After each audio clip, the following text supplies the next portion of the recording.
बिस्मिल्लाहिर्रहमानिर्रहीम अस्सलाम वालेकुम। Welcome to Ijaz talks.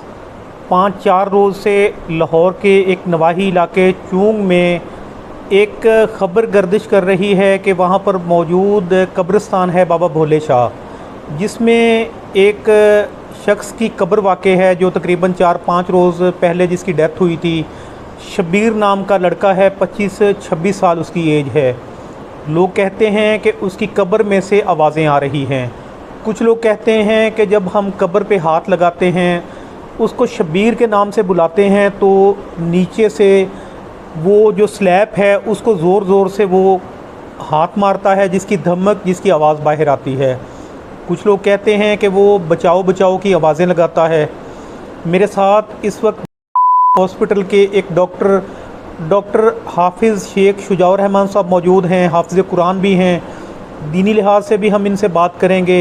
Medical science क्या कहती है ये भी हम इनसे बात करेंगे। तो आइए इनसे बात करते हैं। जी अस्सलाम वालेकुम। वालेकुम सलाम। अच्छा डॉक्टर साहब, सबसे पहले तो आपका बहुत शुक्रिया कि आपने हमें अपने कीमती टाइम में से टाइम दिया। तो डॉक्टर साहब ये बताएं कि अपनी ड्यूटी के दौरान आपने कोई ऐसा केस देखा कि कोई बंदा अगर मर गया, कब्र में था और वो ज़िंदा बाहर आया, उसको हॉस्पिटल लेके आए? नहीं, ऐसा तो कभी भी नहीं हुआ कि एक बंदे को दफना दिया हो और वो हमारी उसको वो ज़िंदा हो और वो इमरजेंसी में हमारे पास आए, ऐसा तो कोई सीन नहीं हुआ। लेकिन अक्सर ये होता है कोई मलबा वगैरह गिर जाए तो उस सूरत हाल में, या कोई इंसान कोई पेशेंट कुएं में गिर जाए, उसके ऊपर मलबा आ जाए, थोड़ी देर के लिए ये है कि वो बेहोश हो जाता है, हमारे पास इमरजेंसी में आता है तो हम उसको ऑक्सीजन वगैरह लगाते हैं। तो उसके बाद उसको रिवाइव करते हैं, फ्लूइड देते हैं, जो उसका प्रोटोकॉल्स होते हैं उनका इमरजेंसी डील करने के वो सारे करते हैं। तो कोशिश करते हैं वो बच जाए। तो लेकिन ये है कि इस तरह के कब्र से कोई बंदा निकल के बाहर आ जाए, ये इस तरह का कोई वाक़या अभी तक हस्पताल में मैंने नहीं सुना अपनी इमरजेंसी में। अच्छा डॉक्टर साहब बताएं कि वो लोग कह रहे हैं कि 5-6 रोज़ से आवाज़ें आ रही हैं, तो मेडिकल साइंस इसमें क्या कहती है कि क्या बंदा वाकई इतने दिन ऑक्सीजन के बगैर रह सकता है?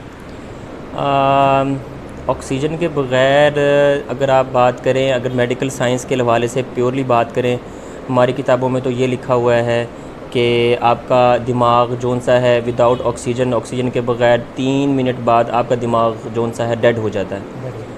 और इसमें तो मेडिकल साइंस के लिए हमारी तो यही कहती है।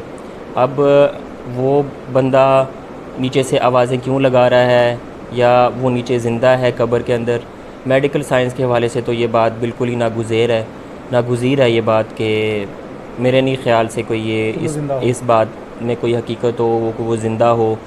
लेकिन ये है कि अल्लाह की तरफ से कोई ना कोई मौज़ा हो जाए तो अलग बात है।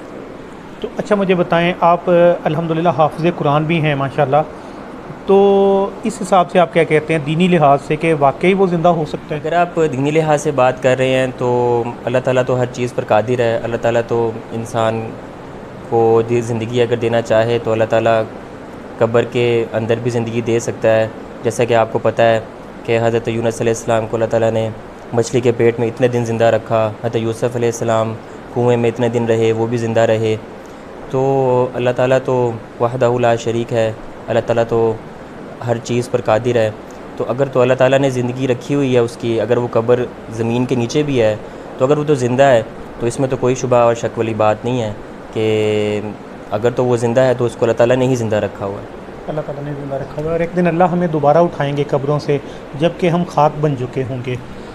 बिल्कुल आप सही कह रहे हैं कि जब इंसान रेज़ा हो जाता है, और हमारा तो ये ईमान है कि अल्लाह ताला हमें दोबारा बनाएंगे और दोबारा उठाएंगे, तो अल्लाह ताला तो इस चीज़ पर कादिर है कि क्योंकि ज़िंदगी और मौत अल्लाह ताला के हाथ में है, उसी ने ये फ़ैसला करना है कि किसकी मौत किस टाइम पे लिखी हुई है, किस टाइम पे लिखी है। नाज़रीन, हमने डॉक्टर साहब से इस चीज़ के बारे में बहुत गहराई की बातें की कि क्या वो बंदा ज़िंदा रह सकता है कि नहीं रह सकता। तो वो कहते हैं कि मेडिकल साइंस के हिसाब से तो बंदा ज़िंदा नहीं रह सकता। अल्लाह पाक जिसको ज़िंदगी देना चाहें वो अल्लाह पाक के इख्तियार में है, जिसे मौत देना चाहें वो भी अल्लाह पाक के इख्तियार में है। तो अल्लाह ही बेहतर जानता है। इसी के साथ ही इजाज़त चाहते हैं।